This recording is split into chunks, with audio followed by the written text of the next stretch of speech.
Atalanta adalah epitome dari kata "badass woman". Kenapa saya sebut demikian? Akan saya ceritakan berdasarkan bukunya Om Rick Riordan The Greek Heroes.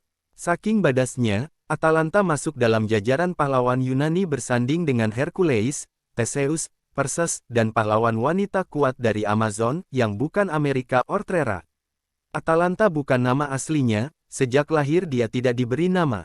Atalanta lahir dari orang tua mortal, berbeda dengan kebanyakan pahlawan yang demigod, ayahnya Raja Iasus dari Arkadia yang kecewa karena anaknya lahir perempuan, membuang bayi Atalanta di hutan. Bayi Atalanta lantas diselamatkan oleh seekor beruang betina dan merawatnya dengan parenting beruang, tentu saja. Karena dibesarkan oleh beruang di alam liar, Atalanta tumbuh menjadi sosok pegulat yang kuat, pemburu handal, bahkan pelari tercepat. Tapi nggak diajari keanggunan. Dia tumbuh layaknya binatang. Keahliannya ini kelak tersebar ke masyarakat karena ada dua pemburu yang berusaha menyelamatkannya. Ia dikira gadis kecil yang tersesat dan dalam bahaya, namun dilawan oleh Atalanta. Sayangnya, Atalanta berhasil dibawa ke kota dan diperkenalkan peradaban manusia. Atalanta tumbuh menjadi gadis yang lebih tangguh dibanding anak laki-laki manapun di kota. Bahkan tinggi badannya setara dengan mereka. Karena dia setangguh pria atau bahkan lebih, penduduk menamainya Atalanta atau yang berarti, seimbang. Ia seimbang pria. Atalanta adalah Vengel sejati Dewi Artemis tangguh, kuat, pemburu hebat, dan Dewi Perawan. Ia tidak butuh laki-laki dalam hidupnya. Ia juga menyukai Athena. Banyak yang menyatakan bahwa Atalanta adalah versi manusia dari Artemis, sama halnya Psiche yang didaulat secantik Aphrodite, Dewi Artemis. Namun, setangguh apapun Atalanta, tidak ada yang menampik bahwa dia cantik. Maka ia dilamar berbagai laki-laki. Atalanta menolak dan kembali ke hutan. Ia ingin membuktikan bahwa ia bisa kuat dan mandiri. Bahkan dua centaur yang berusaha meruda paksa dirinya dibunuh oleh Atalanta dan semakin membuatnya tersohor. Bayi patriarki, batin Atalanta. Kepopuleran Atalanta semakin meluas ketika ia ikut ekspedisi Argonauts, kumpulan pahlawan, membantu Jason mencari domba emas. Ia bergulat dengan peles dan menang, serta ikut ekspedisi berburu celeng Caledonian. Argonauts ekspedisinya Jason. Dalam perburuan celeng Caledonian, Atalanta akhirnya dekat dengan seorang pangeran yaitu Meleager. Meleager adalah salah satu dari sedikit pria yang treat her equally, mengakui dan mengapresiasi keahlian Atalanta di saat para pahlawan yang lain meremehkan Atalanta dan menganggapnya beban karena dia, wanita. Dalam perburuan tersebut, Atalanta membuktikan keahlian berburunya dengan menancapkan panahnya ke celeng hingga jatuh, yang sebelumnya gagal dilakukan yang lain, lalu Meleager mengeksekusi celeng tersebut. Atalanta mendapat bagian kulit celeng. Meleager, suamiable, my be treat you like a queen and partner. Dalam perayaan pesta kemenangan, Atalanta dilecehkan oleh saudara-saudara Meleager. Meleager ngamuk karena teman rasa pacarnya dipermalukan lalu membunuh mereka. Ibu Meleager histeris, ia tidak terima anaknya memilih wanita barbar daripada keluarga, lantas mengeluarkan batang kayu yang merupakan literally hidup Meleager. Ia membakar kayu tersebut dan tewaslah Meleager.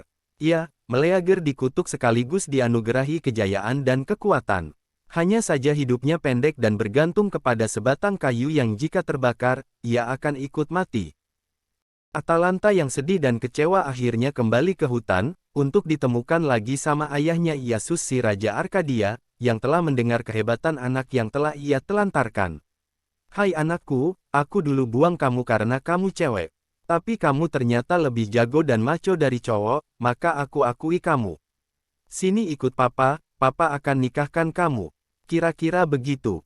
Mungkin karena masih patah hati atas insiden Meleager, atau sudah capek melarikan diri dari pernikahan, atau punya agenda lain akhirnya Atalanta menyanggupi. Ditambah lagi dia pernah diramal akan menikah namun dia akan kehilangan identitasnya. Ayahnya lantas mengumpulkan semua pria yang ingin menikahi anaknya. Namun Atalanta memberi syarat atas pernikahannya, siapapun yang berminat padanya harus berlomba lari dengannya. Para pria akan dipersilahkan start duluan setelah dia. Intinya kayak kejar-kejaran. Semua peserta pria senang tentu saja. Sampai syarat selanjutnya disebutkan, jika Atalanta menang, dia akan membunuh para pria yang berhasil dikejarnya. yang sudah mengetahui kemampuan Atalanta cukup bijak untuk mengundurkan diri. Lainnya bondo nekat, dan dapat dipastikan arena menjadi banjir darah. Tidak ada yang berhasil sampai kemudian muncul pria bernama Hippomenes, keturunan Poseidon. Hippomenes, tampan dan juga cerdik. Hippomenes jatuh cinta kepada Atalanta tapi ia sadar diri akan sulit mengalahkannya apalagi meminangnya. Akhirnya dia meminta bantuan Dewi Afrodite. Afrodite menghadiahi Hippomenes 3 buah apel emas miliknya dengan syarat Hippomenes harus selalu memberi sesaji di kuilnya seumur hidup. Esoknya, Hippomenes menantang Atalanta berlari untuk tujuan menikah. Dia menyanggupi persyaratannya. Seperti yang sudah-sudah, Hippomenes lari lalu dikejar Atalanta. Nah, disinilah kegunaan apel tersebut. Setiap jarak Atalanta mendekat, Hippomenes melempar satu apel. Atalanta akan berhenti untuk memungutnya, takjub akan bentuk dan keindahannya.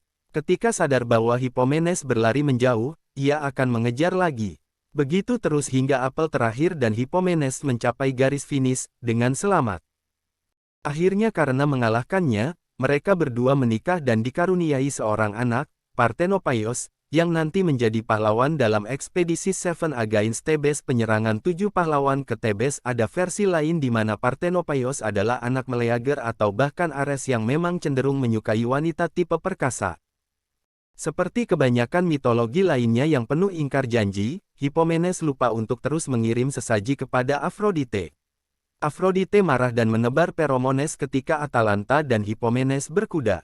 Tidak tahan karena pengaruh feromones, akhirnya mereka melakukan adegan dewasa di tempat terdekat yang sayangnya adalah kuil Zeus. Zeus murka tentu saja. Ia lalu mengirim kutukan kepada mereka, mengubah Atalanta dan Hippomenes menjadi singa. Tidak tahu kenapa harus singa, bukan ular, ayam atau yang lain. Sadar bahwa mereka tidak lagi manusia, mereka lalu kabur ke alam liar dan hidup sebagai kawanan singa.